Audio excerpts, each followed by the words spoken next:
Welcome to the selfgrowth.com show. My name is David Riklan, and I'm the founder of selfgrowth.com.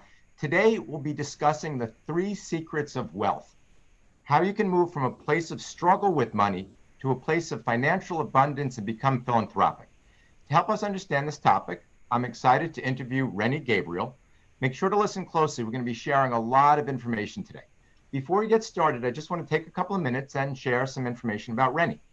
Rennie Gabriel is an award-winning, best-selling author of Wealth on Any Income. He's been a UCLA instructor since 1994 and has addressed groups from insurance companies to Toyota Motors and the FBI.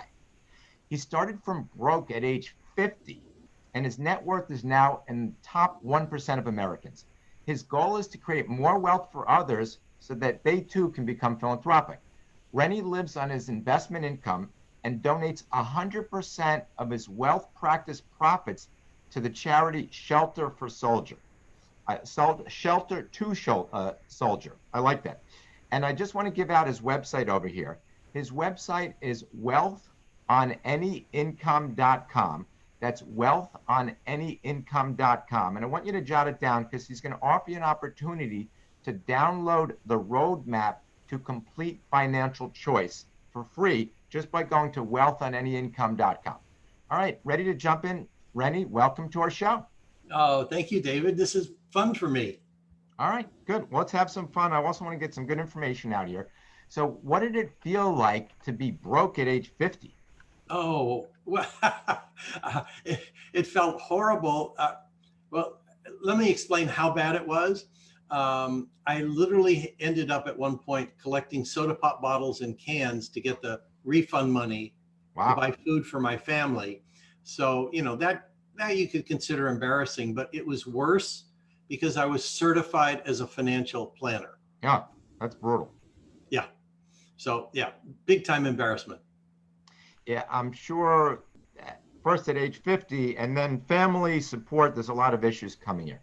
So exactly. How have we been influenced to avoid becoming wealthy? Just people in general, our society. What's going on? Well, financial literacy is not valued in the culture, and it's even worse when you look around how we're being influenced. I mean, if you look at Hollywood movies, if you look at fairy tales, if you look at Charles Dickens stories, if you look at the scripture, we're continually bombarded with the idea that only the poor are kind and noble, while the wealthy are greedy and heartless. And I'll give you some examples if you want. And you didn't say you did, but I'm going to give you. Go for it. Let's hear some examples. I'm thinking of all the examples that I know of, but because they're everywhere. Yeah, we look at the TV show Game of Thrones. You got the Starks versus the Lannisters. Right. The movie Titanic, one of the biggest grossing movies.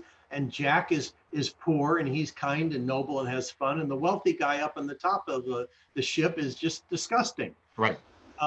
You've got Jimmy Stewart in It's a Wonderful Life, struggling to help everybody. And the rich person steals the $5,000 that was supposed to be deposited in the bank and drives his savings and loan out of business. Right. Mm-hmm. You look at fairy tales, Jack and the Beanstalk. It's okay for Jack to steal the giant's gold, steal the goose that lays the golden egg, steal the singing harp, and when the giant chases after him, cuts down the beanstalk and kills the giant. Okay, so the moral is it's okay to kill the giant because he was rich and Jack was poor. I mean, if you look at these from another angle, you see how even in the scripture where it says, a camel can pass through the eye of a needle easier than a rich man can get into heaven. You see how from every direction we're told only being poor is good, being rich is bad. What's interesting about what you're saying is a lot of these things are put into our mind at a subconscious level from when we're very, very young. Exactly. That's the point I'm getting at. We're indoctrinated and we didn't even notice it. Yep. It's crazy because some of these stories are stories that I learned when I was, pre-kindergarten even. You start hearing some of these stories and in terms of positioning wealth versus poverty and the value of it, and in terms of where we should see it in terms of kind of our morality. Exactly. It's interesting because we're not, people aren't conscious of it because there are some messages that counter that, but a lot of the messages, especially the messages we learn early on in childhood, really support that premise. Exactly. But if you look around, the wealthiest people are the biggest philanthropists. If you look at Michael Bloomberg, if you look at Bill Gates, if you look at um, Warren Buffett, Right. these are people that are giving billions of Sure. dollars to philanthropy to fix the world's problems. All right. Makes sense. I want to delve in. We're talking about, in terms of a topic, the three secrets of the wealthy. So let's jump right in here. What are the three secrets of the wealthy? I use the acronym to remember the three secrets, and the acronym's AFI. It does not stand for the Okay. American Film Institute. Um, it stands for attitude, forms, and investments. And what I mean is the wealthy have a different attitude about money than the bulk of the population. They may use the same forms you and I have used to maybe do a budget or figure out our net worth. Like if you go to the bank for a loan, you've got to do a net worth Mm-hmm. statement, but they look at them differently. And when it comes to investments, they are absolutely not limited to stocks, bonds, and mutual funds. They do peer-to-peer lending, they do life settlements, they do real estate investments, whether it's Mm-hmm. commercial or residential. They invest in businesses and start. I mean, it just goes on and on. Oil and gas investment, you name it. Right. They where people think the only way to get wealthy is stocks, bonds, and mutual funds. All right. Well, I'm going to delve a little bit deeper into these. So AFI, attitudes, forms, and investments. So let's start with the A, and it's a good That's acronym. Let's yeah. start with the A. What are some That's of the different attitudes that wealthy people have? So let's step us through it. okay. That's the most important. I would say the number one attitude is that they treat themselves like they deserve to own some of the money they're earning. How does that show up? It shows up in the form of a 5,000-year-old secret Mm-hmm. that so many people are aware of called pay yourself first. Yep. The problem with it is I speak to people all the time. People are earning 100, 2, 3, 400,000 a year. They say, oh, I've heard that before. Well, the second part of that attitude is okay, first is treat yourself like you matter. Second is wealthy people ask questions when they hear familiar information. A poor mindset will say, oh, pay yourself first. I've heard that before. I know that. Maybe I've done that. That's not new to me. They make statements. Mm-hmm. The wealthy person asks questions like, where does that apply to me? Who can support me with that? Where should I put the money? When will I begin? They ask questions that start with who, what, where, when. Or, they don't ask why. Mm-hmm. They know that answer, Right. and so that's really important. I mean, these are questions we learned in grammar school to write a report, Right. Sure. and so the wealthy person, that mindset, they ask questions instead of making statements, and that produces the actions that produces the results. I'll give you one more attitude. I mean, I literally wrote a series of emails with 30 attitudes. I'll just give you one more. They they look at the big picture of a situation first instead of the details. It's sort of like when you were real young and your mom was teaching you how to cross the street, maybe it was your dad. What did one of your parents tell you before you crossed the street? Look both ways. That's right. That's the big picture. Mm-hmm. Can you imagine what it would be like if you focused on the details only of how tall the curb was, or if you were going to step in some dog mess, and you focused your eyes on each step in front of you as you attempted to cross the street? Would that be safe? No, you gotta keep the big picture. You got to start with that for sure. Exactly. You Yeah. get run down if you're not paying attention to the big picture first. And it's the same thing with any kind of investment. You might, a poor person will go in thinking about maybe they should buy a house as an investment. They see the water is Mm-hmm. dripping or the carpet's frayed or the paint's peeling, or they focus on these details, and they might ignore the big picture that the house is way underpriced and it's in a fabulous location. Right. These are the kinds of attitudes that the wealthy people operate by, that the bulk of the population misses. All right, I want to delve a little bit deeper into some of these. So, one of the things you mentioned is paying yourself first. Yeah. So, I get that, makes sense. How do you go from someone who's living week to week, Mm-hmm. or perhaps even in debt, where they owe more, their debits are greater than their assets, so they owe money, they're in debt. How do Yeah. you go from there and start paying yourself first? Because there's a mentality that I have to pay the rent now. I have to pay for food now. I have to. How do you go from A to B if you're someone in that particular position where you're living, or you might not have a lot of money, you don't have spare income? What's the thought process? There's two steps to it. The first is the acknowledgement that what they're doing isn't working. And the second is to take the action to change it. And because I was in that situation, when I was 50 and broke, I had more debts than the income that would cover my standard of living. Right. Okay. And so it didn't make any difference. The debt was continuing. I made the minimum payments on my credit cards. That's the best I could do. Mm-hmm. But I started paying myself first. And the reason the book is called Wealth on Any Income is because I wasn't earning a lot of money. I was earning $5,000 a month. But what I did is I used that 5,000-year-old secret that I talked about, pay yourself first, and I set aside 10% of what I was earning. That's $500 a month. Right. Okay. Now, granted, I wasn't digging myself out of the hole. I wasn't paying my creditors first. I was getting by the best I could. But in 3 years, I built up $18,000 in savings. I was still making minimum payments on credit cards, Mm-hmm. but I was able to invest that 18,000 with two other people because wealth creation is a team sport. It's not a solo sport. And we bought a little triplex. We cleaned it up. We re-rented it. I did a lot of the work manually, personally on the property because I couldn't pay someone to do it. Right. But in 6 years, we increased the value of that property by $500,000. My 18,000 Right. grew to 130,000 in value That's huge. just a few years. Right. Now I'm able to make better than the minimum payments on my credit cards. Okay. And I borrowed more money because the reality is the wealthy also understand that debt can make you rich if it's the right kind of debt. Right. Mm-hmm. So I borrowed money, made down payments on more apartment buildings with my two people. And inside of about 6 years, we went from this 3-unit property we bought to 50 Wow. apartment units. Okay. So So I that's took pretty advantage- powerful. So Yeah, the focus is regardless of where you are, regardless of what your income, what your expenses are, figure it out, pay yourself first. And that goes into, and we'll talk a little bit about some area where you're looking to build wealth, Yes. investments, and we'll get into that in a little bit.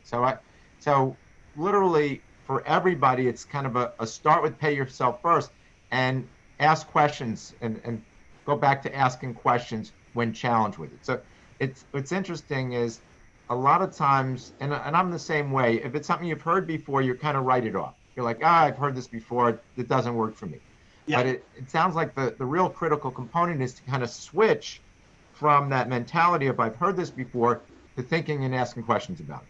absolutely correct. Because that's what's going to make a change in a person's life is beginning to ask questions when they hear familiar information. Again, it's a team sport. You can Right. ask questions of yourself. You can also ask questions of other people like, how did you do this? Mhm. Or who supported you with this? Or when did you? Again, the questions are so valuable. Okay.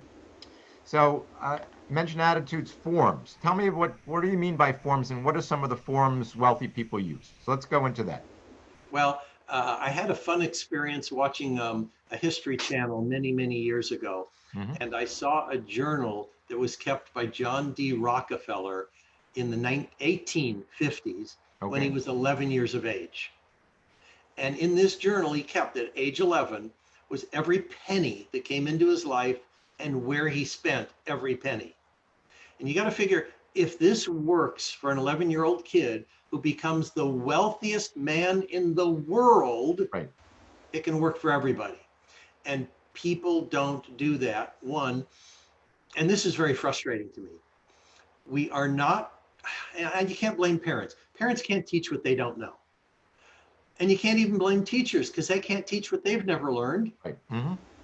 And so 90% of the population receive no instruction, anything to do with money, how to write a check, how to do a personal budget, and it gets worse.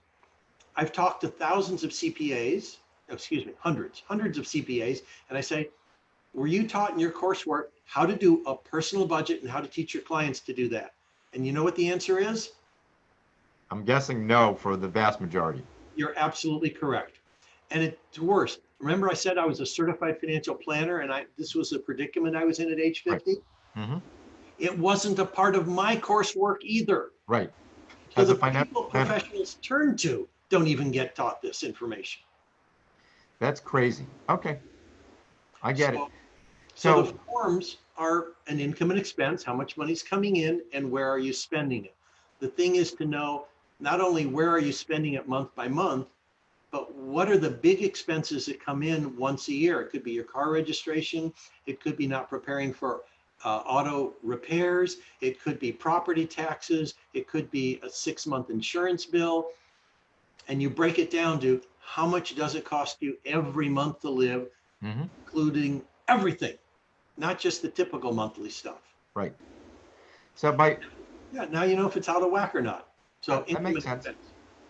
So by forms, you mean a tracking system for all income and expenses. Like that's what you're describing as forms, a detailed tracking system, everything coming in and out. Exactly. And the next part about it is the net worth statement. What are the assets that you own? What do you owe? And what's the difference? If it's a positive number, you got a positive net worth. It's a negative number, you got a negative net worth. And I remember meeting with a physician who was, at the time, this goes back over 20 years ago, earning $165,000 a year, which was good living at that time, right? And had a negative net worth of about $40,000, I think it was. And I said to him, tell you what, you take my advice, you do what I tell you to, and in maybe 6 months, I can have you worth nothing. Well, it's better than minus 40. Yeah, exactly. So that's an improvement. Well, anyway, he got to that point in about 3 months and things turned out much better after that. But the point is, the wealthy look at the things on their net worth statement different than you and I do. As an example, I think Robert Kiyosaki said it best, your home is not an asset. And people think, oh, look at the value of my home. Well, guess what? You're living in it. You're paying property taxes. You're paying utility bills. This thing is draining money. It is not producing an income. Investable assets produce income. So you don't have to work. So you can choose to work or choose not to work. That is not what your home provides, unless you're renting rooms out or something like that. You know, an Airbnb. I want to delve into investments a little bit more. Before I do, I just want to can you give out the URL one more time of your website and then tell people what you're offering for free for anybody who goes there? Absolutely. So the website is wealthonanyincome.com. And if they do /TEDx, TEDx, it's based on my TEDx talk, they'll get the roadmap to complete financial choice. And when I say complete financial choice, people talk about financial freedom and all this stuff. No, the point is you have enough money, you can choose to work or choose not to work. You can choose to go on vacation, you can choose to stay home. You can choose to donate your time to charity or you can, whatever. That's the point, is having complete financial choice. Okay. Yeah, so obviously, in an ideal world, if you have choice, you're doing what you want to do. Exactly. That's the whole point. All right. So wealthonanyincome.com. /TEDx. /TEDx. And let's go into the investment area. So we talked about attitudes, forms, investments. And you started talking a little bit about investments wealthy people make. So let's delve a little bit more into the types of investments wealthy people make. Okay. So when I was starting out from broke at age 50, what I was doing was choosing stocks to invest in. Hmm. and stocks that were on the Dow Jones Industrial Average of 30 companies. I knew they would be around even if I died, as opposed to speculating. Right. So I was being very conservative. And Hmm. like I said, in 3 years, I saved and had $18,000 available. I cashed it all in to invest in real estate. And the reason for that is wealthy people want control of their investments. They don't hope things work out well. Well, there was a lot of hope with the stocks. Hmm. But with the real estate, I had control. I could choose who the tenants were. I could choose where I bought the property. I could choose what I did to the property. I could choose when I wanted to sell the property. I was in control. And wealthy people make investments where they are in control. It could be their own business. It Hmm. could be loans that they make to other people where they can call them. There's platforms like peer-to-peer lending. Again, the investments generally involve control and not hope and wishful thinking. Okay, that makes sense. Well, and also if you look at, the wealthiest people in this country, most of them have an integral control of their business. They generated income from their own business or their own investments, and their businesses where they had a lot of control over it. Exactly. That's what I'm saying. Yep. So that makes sense. Are people always in a situation where they have this ability? Are some of these investments that you're talking about, are they available to everyone, to anyone? For example, if you don't have your own business, you can't be investing in your business. So are these types of things that anybody can invest in? Some of them are. As an example, the peer-to-peer lending platform, you can invest $2,500. It gets put out in loans of $25 each, so it's 100 different loans, and the interest rate is anywhere from 6 to 12%, which is like at the minimum 6 times better than the bank is paying. Right. And so that's available to anyone. Many of the others are only available to what are called accredited investors, Hmm. meaning an individual has to have at least a $200,000 a year income for the last 3 years, or a net worth of at least $1 million, because they can't make an investment in oil and gas unless they're accredited. Right. They can't invest in certain limited partnerships unless they're accredited. But it doesn't limit them, because when I started out, I was investing in real estate. I wasn't accredited. I didn't even have good credit, Right. but I was able to do it because the people I was investing with had good credit and had money. Okay, that makes sense. So there's certain things you can access, certain things you find partners for, and certain things, as you mentioned, need a certain net worth and a certain. So that there are Yes, absolutely things that are available right now that would make sense for people to invest in.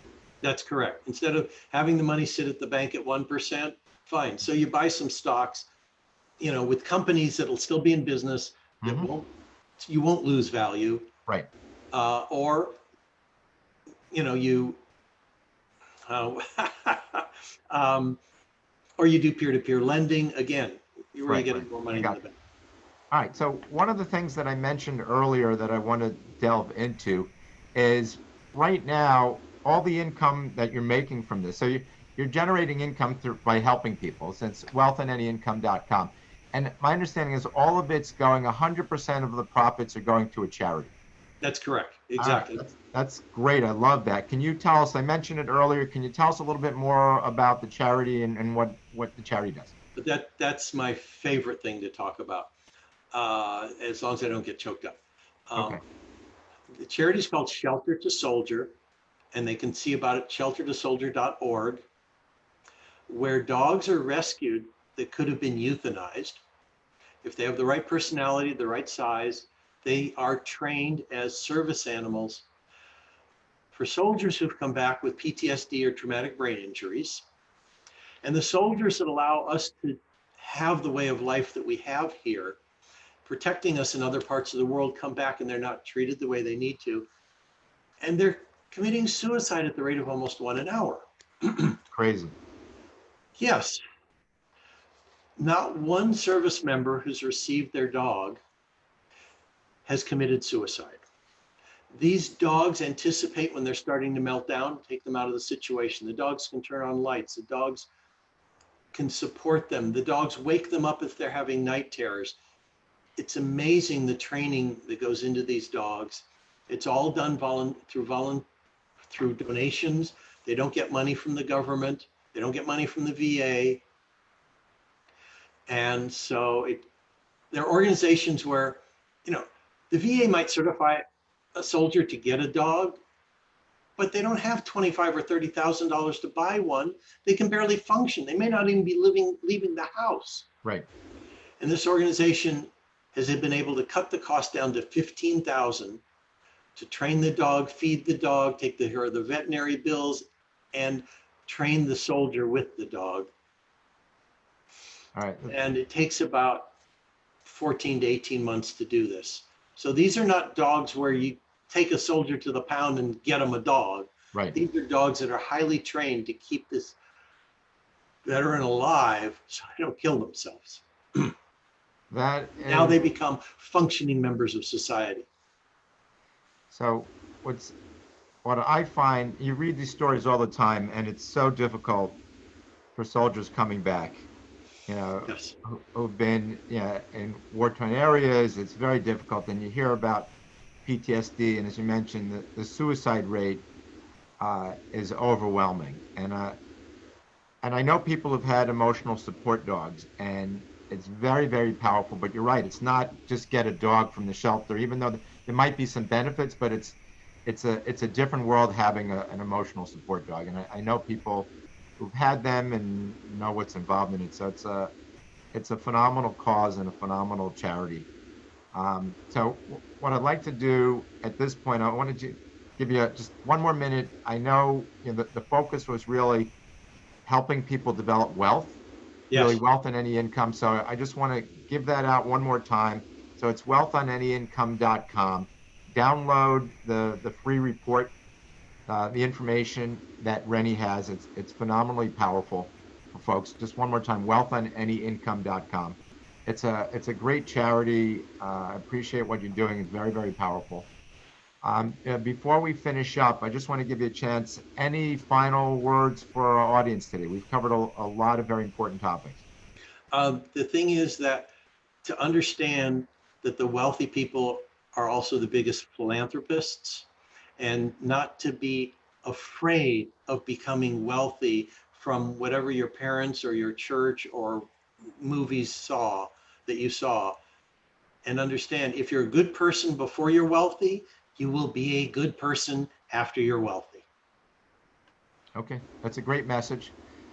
Rennie, thank you very much for joining us. Greatly appreciate your message and your information today. And I'd like to thank everybody for listening, and I wish great success for everybody in all areas of your life. We'll talk to everybody soon. Thank you, David. Talk to you soon.